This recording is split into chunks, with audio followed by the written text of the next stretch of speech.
மண், கொஞ்சம் எரு, அதுக்கப்புறம் கொஞ்சம் விதைகள். இதோட கலவைதான் விதைப்பந்து.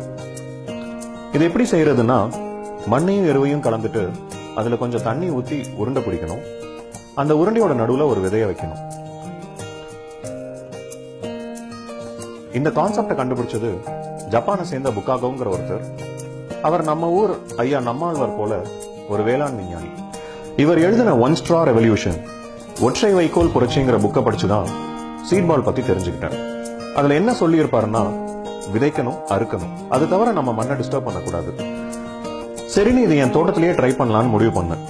எங்கிட்ட இருந்த சில துவரை விதைகளை விதைப்பந்துகளா செஞ்சு தூவி விட்டுட்டு வந்திருந்தேன். ஒரு மாசம் கழிச்சு போய் பார்க்கும்போது அது முளைச்சிருந்தது. இது எனக்கு ஒரு புத்துணர்ச்சியை கொடுத்துச்சு. இந்த சீட் பால நண்பர்கள் எல்லாம் சேர்ந்து பண்ணலான்னு முடிவு பண்ணோம்.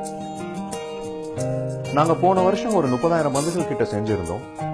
அதை வரதா புயலுக்கு அப்புறம் தாம்பரம் சுத்தி உள்ள பகுதிகளில் தூவி விட்டுட்டு வந்தோம். இந்த விதைப்பந்துகள் செய்யறதுக்கு பெரிய செட்டப் ஒன்றும் தேவையில்லை. நம்ம வீட்டில் இருக்கிற சின்னவங்க பெரியவங்க எல்லாரும் ஓய்வு நேரத்தில் கூட செஞ்சு வைக்கலாம். நீங்க எங்கேயாவது பயணம் பண்ணும்போது போற போக்குல தூவி விடலாம். இயற்கையோட தத்துவம் ஒண்ணு இருக்கு, வலியது வெல்லும் அப்படின்னு. அதற்கான நீர் கிடைக்கும் போது அதுவா வளர்ந்துக்கும். இதை நீங்க ஃபாலோ பண்ணவோ ஃபென்ஸ் போடவோ தேவையில்லை. இதை ஏன் உருண்டையா செஞ்சு வீசுறோம்னா, இது முளைக்கிறதுக்கு முன்னாடி எறும்பாலேயோ பறவையாலேயோ சேதமாயிடக்கூடாதுன்னு தான்.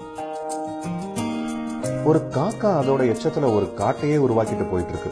நாமளும் போற போக்குல காடு உருவாக்குறதுக்கான ஒரு முயற்சியை எடுப்போம்.